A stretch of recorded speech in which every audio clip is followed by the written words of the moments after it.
Have you ever thought about running a 4-day work week at your landscaping company, but you weren't sure if it would work or how it would impact overtime or recruiting or retention?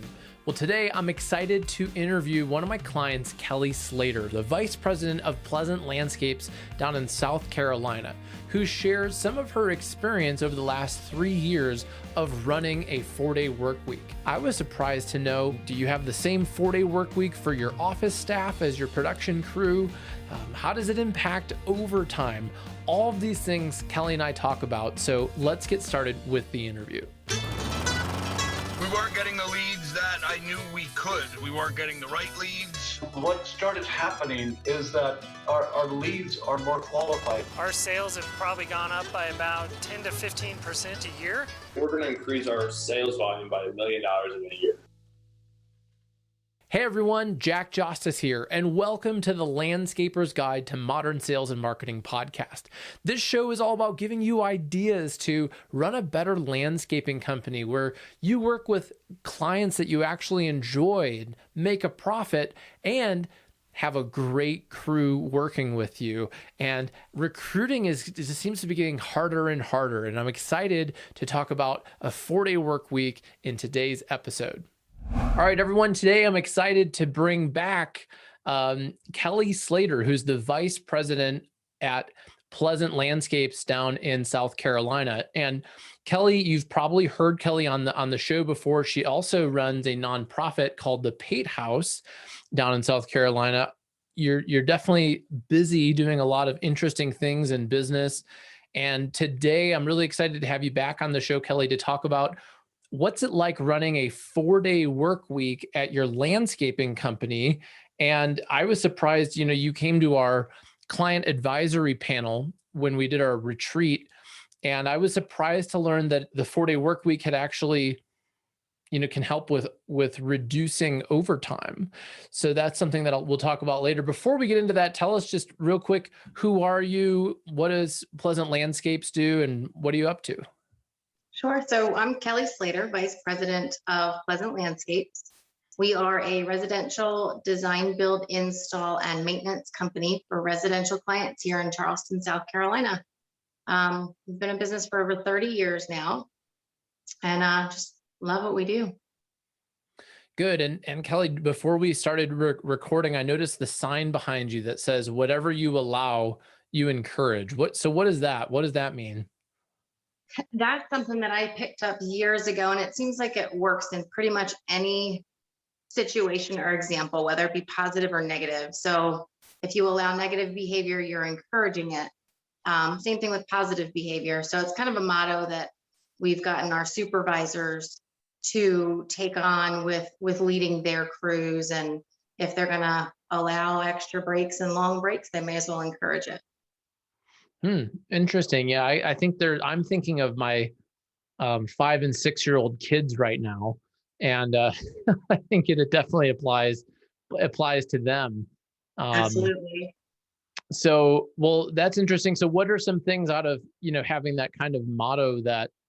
Are there things that have you ever had things that you allowed and you were surprised that then they ended up working and you ended up encouraging them that you originally thought wouldn't work?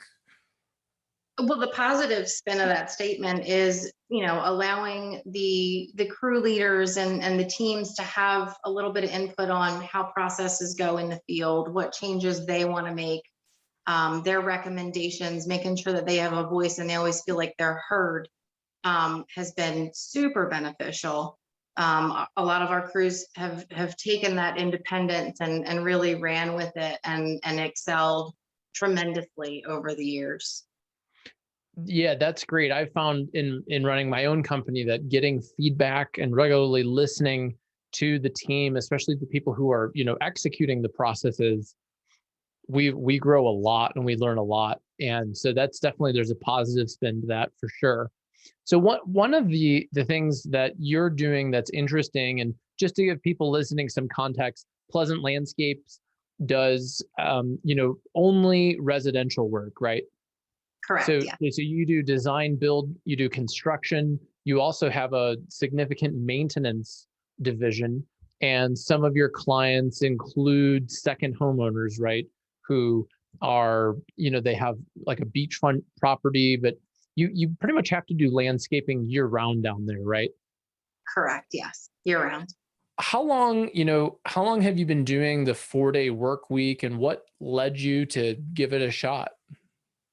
So we've been doing 4 10-hour shifts for about 3 years now, going on 4 years. Just like any other landscape company, we were doing 5 days a week, 8 hours a day, and 8 hours turned into nine turned into 10. In the summertime during our busy season, we've got plenty of daylight hours. And in trying to attract new hires, bringing on, more local staff, it's more attractive to be able to offer a 3-day weekend, but still a 40-hour schedule because they're still wanting to be employed full time. So that's kind of when we switched over to doing a 4 10-hour shift Monday through Thursday. It gives us the ability for the 3-day weekends. It also gives us that buffer day for rainy days or extra workload and things like that. And so what has the response been from maybe people who were at the company prior to the 4-day work week? And also, what has the response been when you're recruiting? So the team loved it. Like I had mentioned, they had worked 8 hours, which turned into 9 and 10 anyway. And they were doing that 5 days a week versus having those long weekends. So the crews that were here and the guys that were here really enjoyed that switch to a 4-day work week. And new hires coming aboard seem to really enjoy it as well. It's not a very common thing that's offered in our area unless you're getting to, manufacturing and other lines of work. So it's been extremely positive overall. And so does your company take the same day off, or does it vary per crew, or how do they what's like a typical work week look like at Pleasant Landscapes?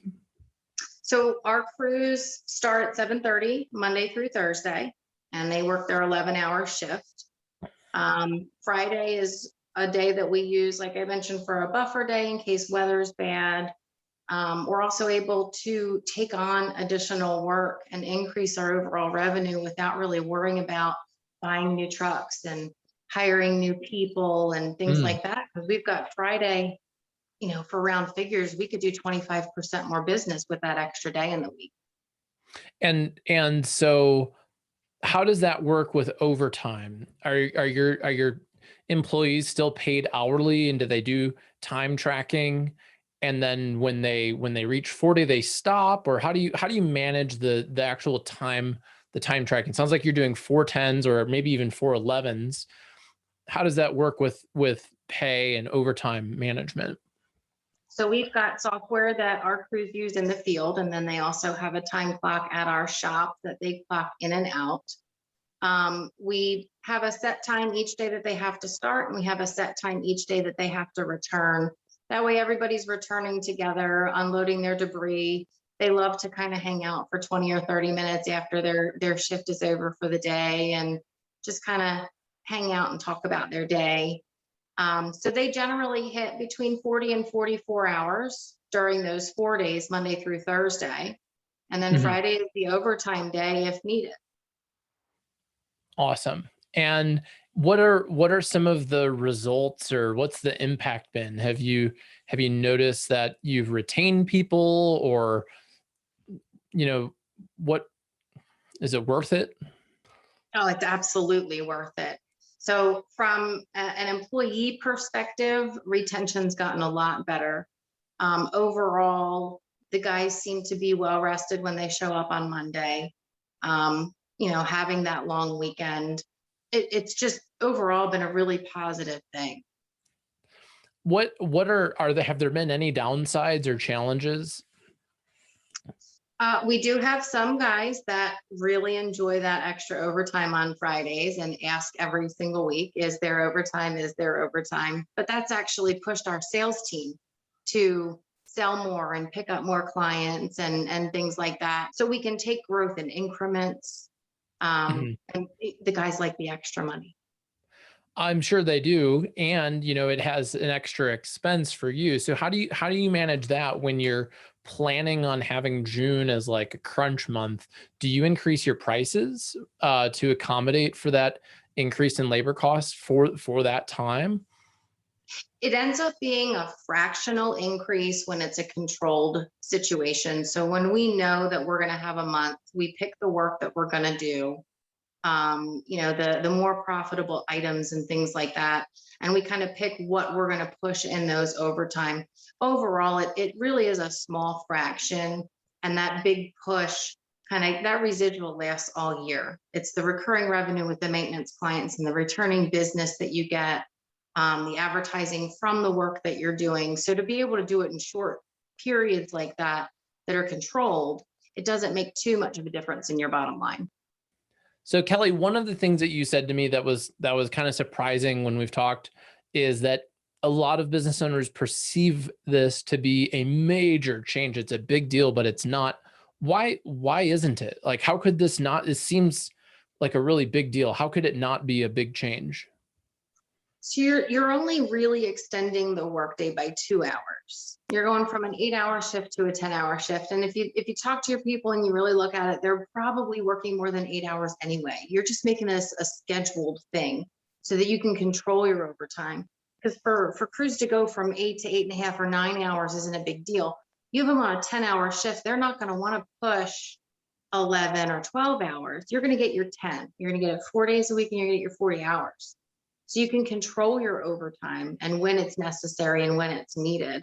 And you don't have to, you've realized how many Saturdays are saved because you get a random rain day on a Wednesday. Now you need to work Saturday because you've got 5 days of work scheduled. Your crew leaders are out there on Saturdays. You might be out in the field on Saturdays. You're saving your weekends. So you're giving that buffer. You're extending your workday by 2 hours, which isn't that big of a deal. And it really is a better change overall when you see the morale in the crews and how it doesn't have really any negative impact at all. What do you think some of the fears that landscapers might have about doing a 4-day work week? I've talked to some of them and they say, like you joked, oh, well, that's for manufacturing or these cool tech companies or Ramblin' Jackson or, stuff. You all can do it, but landscapers can't do it. Why do you think they might think that? So we do still have our administrative staff in our office open normal business hours Monday through Friday, but our production and our scheduling and our supervisor staff is where we keep our 410s limited. There was a little bit of hesitation as to how it was going to be received, how the guys would feel about working the extra 2 hours a day. Having the conversation with them really helped those fears a lot. Just asking them, hey, would you rather work an extra 2 hours and have Fridays off or, Mondays off or whatever days, at the time we were looking at.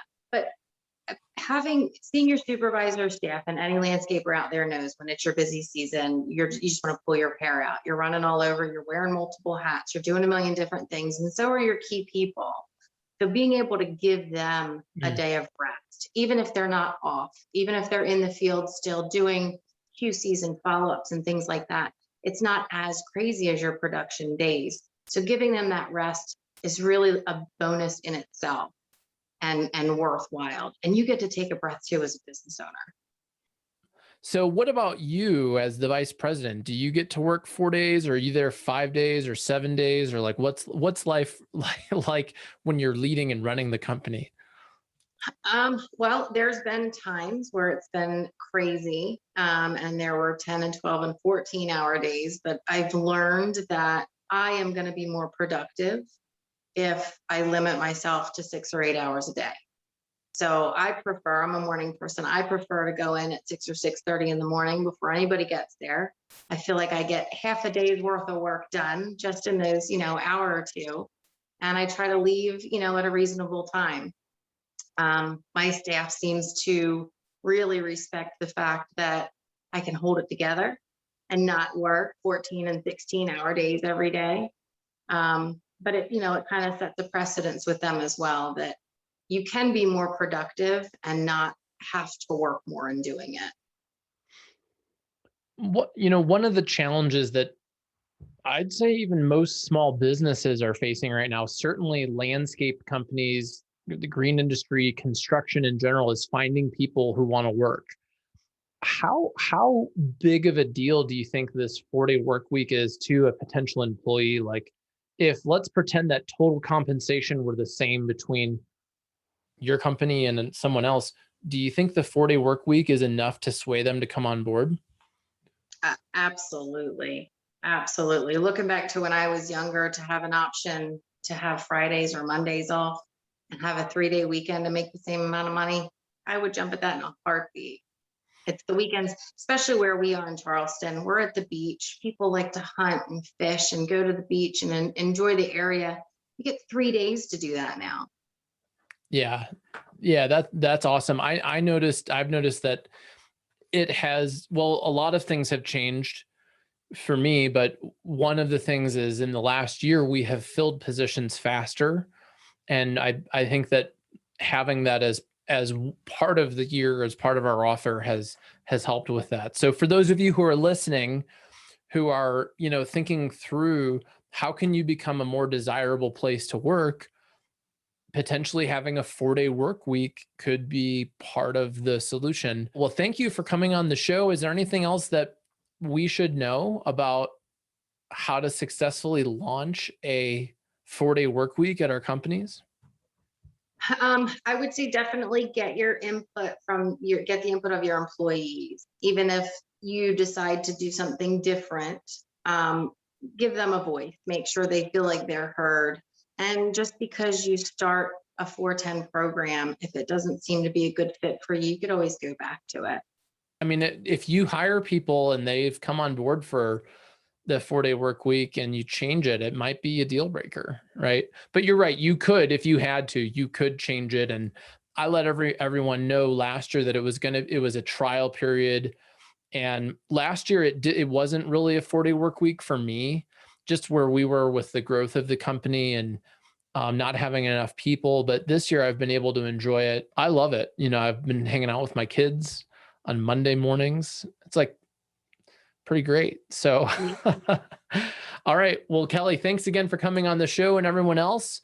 I'm curious to hear from you. Are you going to run a 4-day work week? Could you see it working for you? Let me know in the comments. And Kelly, thanks again. Thank you. So what do you think? Could running a 4-day work week work at your company? Why or why not? And what questions do you have about this? Post a comment below and I'll be sure to reply. And if you're new to this channel, make sure you click the like button and subscribe, because we publish new videos every week that'll help you run a better landscaping company. My name is Jack Jostes, and I look forward to seeing you in the next video.